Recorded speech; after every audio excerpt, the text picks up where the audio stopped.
béni, sois élevé, que la grâce de Dieu et la faveur de Dieu soient ton partage en ce jour. Aujourd'hui, nous avons un sujet que nous devons intituler « Afin que les œuvres de Dieu soient manifestes en toi ». Afin que les œuvres de Dieu soient manifestes en toi. Ce sujet est tiré du livre de Jean. Jean le chapitre 9, verset 1 jusqu'à 9. Je lis la parole du Seigneur. Jésus vit en passant un homme aveugle né de naissance. Ses disciples lui demandaient, Rabbi, qui a péché, lui ou ses parents, pour qu'il soit né aveugle? Jésus répondit, ce n'est pas que lui ou ses parents aient péché, mais c'est afin que les œuvres de Dieu soient manifestes en lui. Il nous faut travailler tant qu'il fait jour aux œuvres de celui qui m'a envoyé. La nuit vient où personne ne peut travailler. Pendant que je suis dans le monde, je suis la lumière du monde. Après avoir dit cela, il cracha par terre et fit de la boue avec sa salive. Puis il appliqua cette boue sur les yeux de l'aveugle et lui dit, va te laver au réservoir de Siloé, ce qui se traduit par envoyé. Il y alla, se lava, et quand il revint, il voyait. Ses voisins et ceux qui auparavant avaient vu qu'il était un mendiant disaient, n'est-ce pas là celui qui se tenait assis et qui mendiait? Les uns disaient, c'est lui.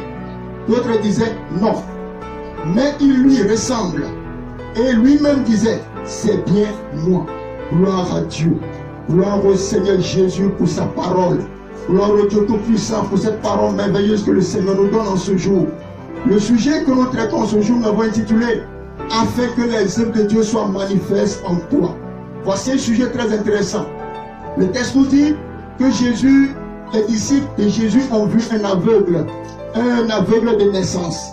Et demandent au maître, Seigneur, qui a péché?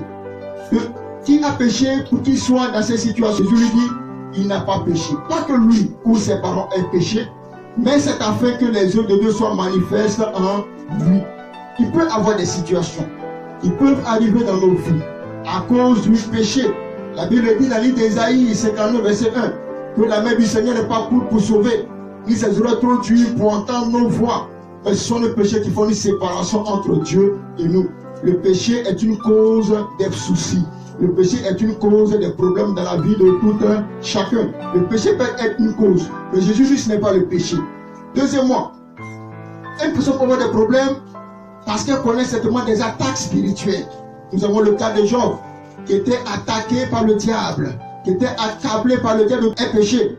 La Bible nous dit dans le livre des Ordres que Dieu maudit le péché des pères de la 3e jusqu'à la 4e génération. Cela peut être aussi un fait. Le fait que quelqu'un soit dans un problème. Ça peut être du fait que tu as un problème de péché générationnel. Très souvent on le dit dans le monde qu'il y a des maladies héréditaires. Un tel parent a telle maladie, le fils aura aussi cette maladie. Il y a des familles où c'est le diabète qui est la maladie de la famille. Il y a des familles où c'est la cécité qui est la maladie de la famille. Mais cela n'était pas le cas de ce mendiant.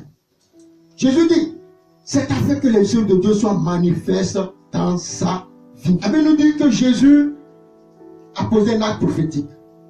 Il a pris ce mendiant et il a pris sa salive. Il a mis cela sur les yeux de ce mendiant.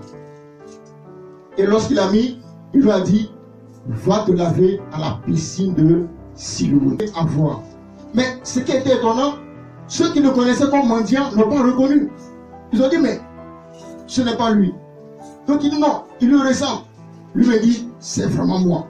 C'est Dieu qui a fait quelque chose d'extraordinaire dans ma vie. Et parce que Dieu a fait, les gens ont vu que Jésus a opéré quelque chose d'extraordinaire à travers ce homme. Peut-être que tu es dans une situation, un problème qui perdure depuis des années. Un problème qui perdure, pas que tu aies péché. Lorsque tu regardes ta vie, lorsque tu fous, tu ne vois pas qu'est-ce qui t'est arrivé. Mais tu vois que tu subis une situation qui était plus ou moins inconfortable. Et les gens t'ont dit seulement parce que Dieu t'a abandonné. Comme le cas de Job. Et Samuel disait qu'il avait péché contre Dieu. Mais laisse-moi te dire, c'est afin que les œuvres de Dieu se manifestent. Dieu permet ces situations parce qu'il veut se glorifier dans ta vie. Dieu permet ce problème parce qu'il se glorifie dans ta vie. Lorsqu'il va opérer le miracle, tous ceux qui t'ont méprisé, tous ceux qui t'ont rejeté, tous ceux qui t'ont insulté, tous ceux qui ont dit des choses mauvaises à ton sujet, verront que Dieu est réel, verront que Dieu est celui qui sauve. Il y a des situations dans nos vies que Dieu permet parce qu'il veut se révéler. C'est dans nos vies que Dieu permet parce qu'il veut se glorifier. C'est dans nos vies que Dieu permet parce qu'il veut toucher quelqu'un pour révéler à la fois du monde entier que c'est celui qui élève de la boue pour faire asseoir à la table des grands. David était derrière les moutons. Personne ne le considérait. Même lorsqu'il s'agissait de choisir le roi d'Israël, parmi tous ses frères, son père ne l'a pas appelé parce que son père ne l'a pas considéré. Son père appelait ses autres frères, pas lui. Mais c'est celui qui a été rejeté, c'est celui qui a été méprisé, celui qui a été mis à l'écart. C'est celui que le prophète a dit, appelez-moi le plus petit qui se trouve dans les... C'est lui le roi d'Israël, c'est celui qui a été oint. Et David pouvait dire que Dieu relève de terrain grand. Peut-être qu'il y a une situation inconfortable, une situation de maladie, une situation de blocage, une situation de désespoir, une situation de misère. Une situation où les hommes t'ont rejeté, une situation où les hommes t'ont méprisé, où tu es laissé pour compte, où tu es laissé à la queue de la société, parce que plus personne n'est... Jésus a guéri cet aveugle de naissance. Le texte nous dit que Jésus a fait de la boue et il a mis sa salive sur les yeux de cet aveugle.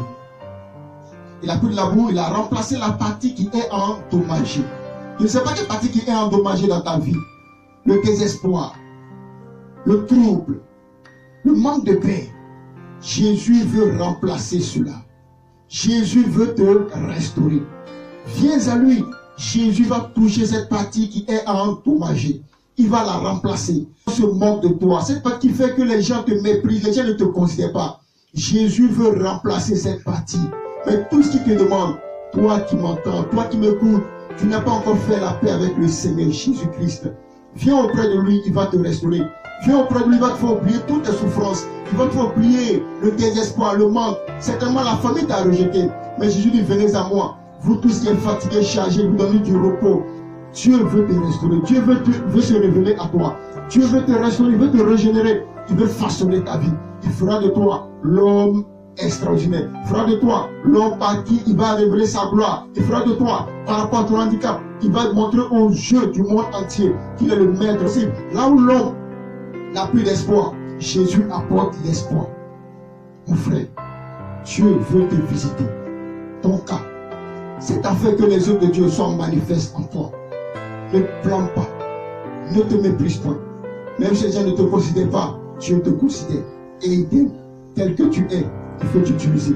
Tel que tu es, il veut te restaurer. Tel que tu es, il veut te guérir. Que la gloire de Dieu soit avec toi. Sois béni dans le nom. En ce jour, pour tous ceux qui sont découragés, pour tous ceux qui sont méprisés, pour tous ceux qui sont rejetés, pour tous ceux que la société a abandonnés, je vais prier pour vous. Oh Seigneur, je te confie encore ce frère. Je te confie encore cette soeur qui est dans une situation d'handicap. Je te confie encore ce monsieur qui est plus ou moins rejeté, méprisé par la société. Là où elle se trouve, je te prie Seigneur que tu te révèles à elle. Que tu lui donnes l'espoir, tu lui donnes l'espérance, tu lui donnes la joie de vivre dans le nom puissant de Jésus. Que tout ce qui était pensé suicidaire soit voué à l'échec au nom puissant de Jésus. Seigneur, tout comme tu as restauré encore ce mendiant sens, tu l'as restauré au point où les hommes ne le reconnaissaient plus. Et d'autres disaient, c'est lui. D'autres disaient, il lui ressemble. D'autres disaient, ce n'est pas lui. Mais lui répond, c'est bien moi. Lorsque tu vis, Seigneur, tu restaures, tu changes la vie. Et te prie, Seigneur, que tu changes la vie de quelqu'un dans le nom puissant de Jésus. Cette personne qui est rabaissée à cause de son handicap, Seigneur, relève-la. Donne-lui l'espoir, donne-lui l'espoir, donne-lui l'espérance et que la gloire, la puissance te revienne dans le nom de Jésus. Je prie maintenant pour toi qui es malade. Reçois la visitation divine, reçois la visitation divine, reçois la guérison, reçois la guérison, reçois la guérison, reçois la guérison fatigue, te libère maintenant au nom de Jésus. Je détruis tout ce qui est cancer dans ton corps, dans le nom puissant de Jésus. Cette cécité te libère dans le nom puissant de Jésus. Cette infinité te libère dans le nom puissant de Jésus. Reçois la visitation, Jésus te restaure. Sois béni dans le nom de Jésus-Christ. N'oublie pas. C'est afin que les œuvres de Dieu soient manifestes en toi. Dieu veut se révéler au monde à travers toi. Dieu ne fait acception de personne. Que la gloire de Dieu soit avec toi. Sois béni dans le nom de Jésus. Amen.